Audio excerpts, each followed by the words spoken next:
Isayas, Kabanata 62. Magsasalita ako para lumakas ang loob ng Jerusalem. Hindi ako tatahimik hanggang hindi niya nakakamit ang kaligtasan. Hanggang sa makita ang kanyang tagumpay na parang sulong nagliliyab. Makikita ng mga bansa ang pagpapawalang sala sa iyo at ng lahat ng hari ang iyong kaningningan.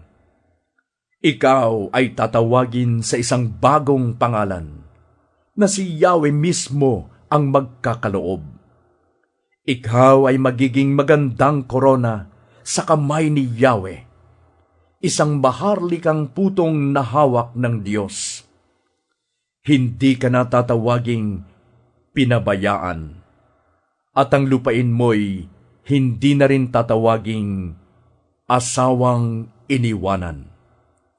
Ang itatawag na sa iyo'y kinalulugdan ng Diyos, at ang lupain mo'y tatawaging maligayang asawa, sapagkat si Yahweh ay nalulugod sa iyo, at ikaw ay magiging parang asawa sa iyong lupain.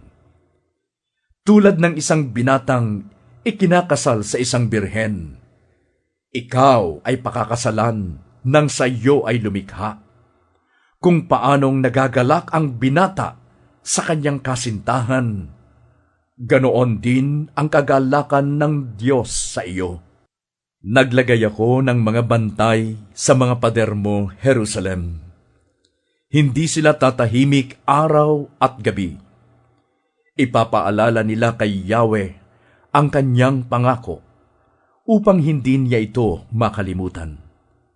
Huwag ninyo siyang pagpapahingahin hanggang hindi niya na itatatag muli itong Jerusalem, isang lungsod na pinupuri ng buong mundo. Sumumpa si Yahweh at gagawin niya iyon sa pamamagitan ng kanyang kapangyarihan.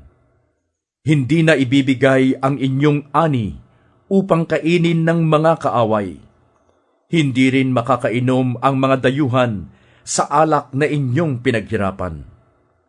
Kayong nagpagod at nagpakahirap, nagtanim, nag-ani, ang siyang makikinabang at magpupuri kay Yahweh. Kayong nag-alaga at nagpakahirap sa mga ubasan. Kayo ang iinom ng alak sa mga bulwagan ng aking templo. Pumasok kayo at dumaan sa mga pintuan. Gumawa kayo ng daan para sa ating kababayang nagsisibalik. Maghanda kayo ng malawak na lansangan. Alisan ninyo ito ng mga bato. Maglagay kayo ng mga tanda upang malaman ng mga bansa na si Yahweh ay nagpapahayag sa buong lupa. Sabihin mo sa mga taga-Zion, narito, dumarating na ang inyong tagapagligtas. Dala niya ang gantimpala sa mga hinirang. Sila'y tatawagin ng mga tao na bayang banal na tinubos ni Yahweh. Tatawagin silang lunsod na minamahal ng Diyos, lunsod na hindi pinabayaan ng Diyos.